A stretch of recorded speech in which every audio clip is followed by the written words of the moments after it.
It's the morning after my 18-mile run, and I had a headache last night. I still have it this morning. Unclear if that's related to the run. Legs are sore, as to be expected, but nothing too terrible. I'll try to get out there for a recovery run at some point today. A quick 30-minute, I think. Yeah.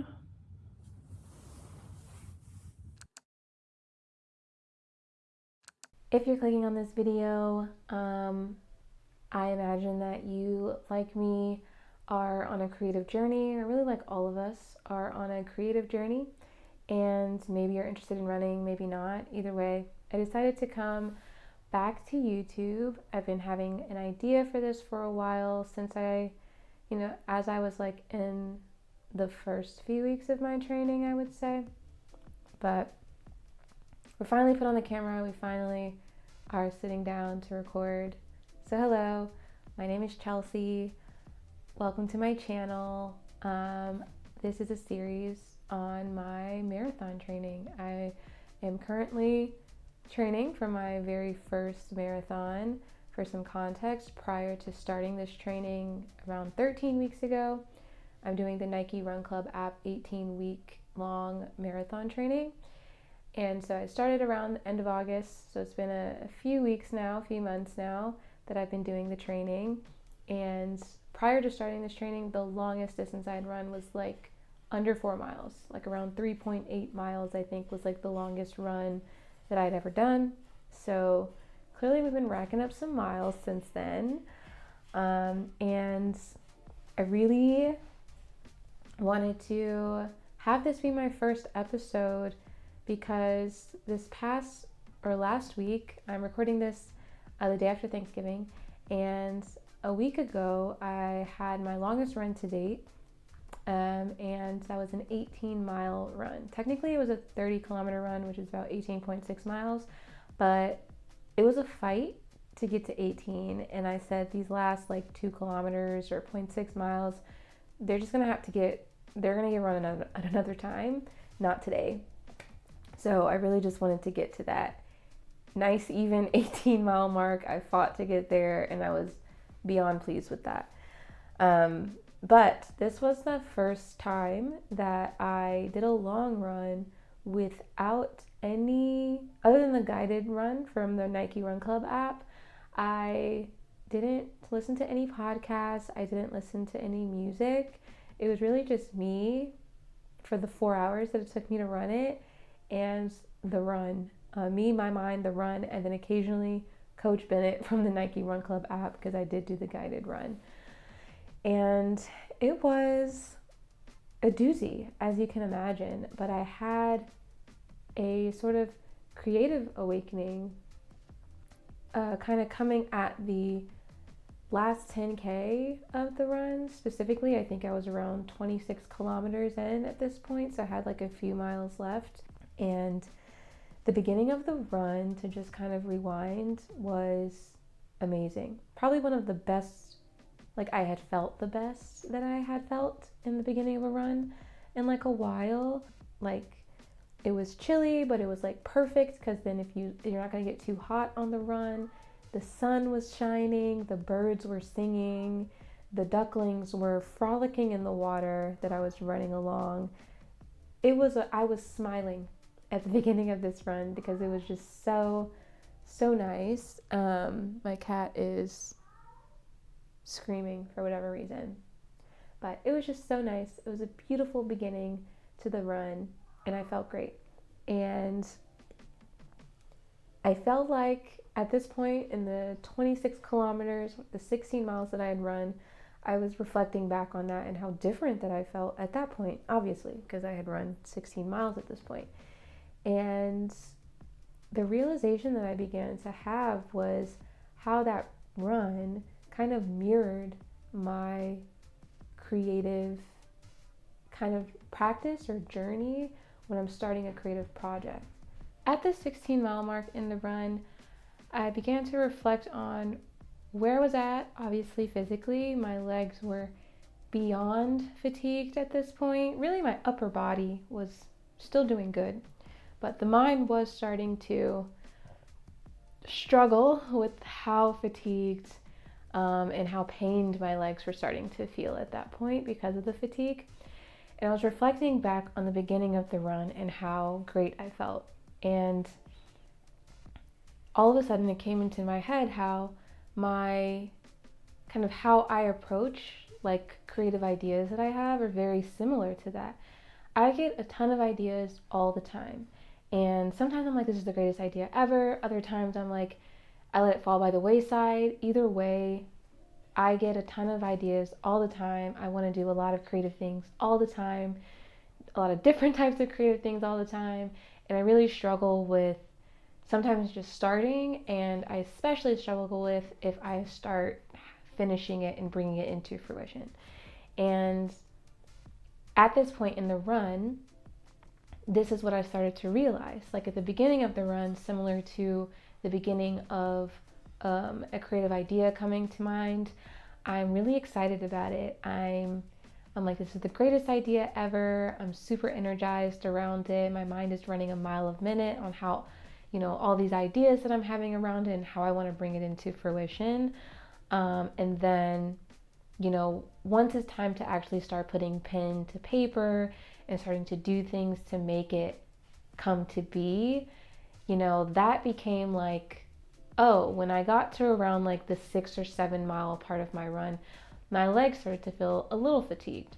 They didn't feel as, great, where my body was not feeling any type of sensation really, other than great at the beginning of the run because I was fully fresh. By the time I got to 7 miles in the run, that's when I really started to feel like, oh, I'm still feeling pretty good, but my legs, they are starting to feel it a little bit. But I have like kind of racked up ever so many miles at this point that I'm running an 18-mile run. I think my longest run before that, according to the training and that I had completed, was about a 15.5-mile run 2 weeks prior. So at that point, I'm familiar with my legs getting a little fatigued and how to kind of back up off the pace if I need to, or just kind of stick with it and recognize, yeah, you've been putting in some work. That's natural. It's just a testament to the work that you're putting in. It's all good. It's nothing unbearable. And that kind of, when it comes to like me approaching a creative idea, for example, with this marathon training series, like I said, I've been wanting to do this series for a while now, but it's been taking me a long time just to get started. And I can get really excited about the idea like I did, but the part about actually like putting it together, what do I want to say? How do I want to fill my clips? How do I want to fill B-roll? Like what type of B-roll do I want to include? When all of those things start to come in, it's just like that's when that's kind of like the opportunity for that window of resistance and doubt to kind of come through. And when those things start to come through, that has historically, and I think this is probably just general, it is just general creative challenges, is knowing how to work through that. And I think with running, I've kind of built the muscle now to know how to run through that initial fatigue, and recognize that that's just a part of the game. And so it's not like something that I know I need to stop over or anything like that. It's just like, yeah, you're getting fatigued, but you can still keep going because I've built up that stamina and mental endurance, at this point to do that. And I haven't necessarily done that, I don't think, with creativity and there's like my creative ideas in general. So that was kind of like my first kind of like, oh, okay, when I start to get to feeling those initial like things that tend to like stop me and where I tend to fall off when I'm doing a creative project or trying to fulfill a creative idea, it's that initial fatigue. And then at this point in the run, I'm again 16 miles in, around 26 kilometers, and Coach Bennett on the guided run was like, you've run 26 kilometers, you're not going to get fresh legs. Like, I'm just going to, give it to you straight. Like, you've run 16 miles, your legs aren't going to feel fresh again. That's out the window. Now it's time to like lock in mentally. And I literally laughed out loud because I was trying to get fresh legs. At this point in the run, I was really craving trying to get some resemblance of even that initial fatigue to alleviate the pain that I was feeling in my legs at this point. And again, in the creative process, like, you get to these parts of whatever you're trying to create where you want to scrap everything, or you want to stop, or you do stop. I typically stop. I don't even know if I get that far down the line all the time, or most of the time I don't, before I've already kind of like given up. And this run really showed me like how at every single stage you're accomplishing something, and how at every single stage, how you're feeling at every single part of the run, how I'm feeling is normal for that part of the run. And however I'm feeling within a creative stage I am in something that I'm making, just like this video, like filming this to get here and sit down and talk to the camera, was hurdles to get over just to get here. And I'm going to have hurdles to get over just to get this off of my phone and into my computer. And then hurdles are going to come up again when I'm sitting down editing the video to put it out. Like, all of it is a part of the process. And that is just something that this process of training for a marathon has really kind of brought home to me, which is that everything is everything. Everything can be a spiritual practice. Everything can be a creative practice if you allow it, if you're open to it. And that's really kind of one of the biggest lessons that I've taken so far in this marathon journey.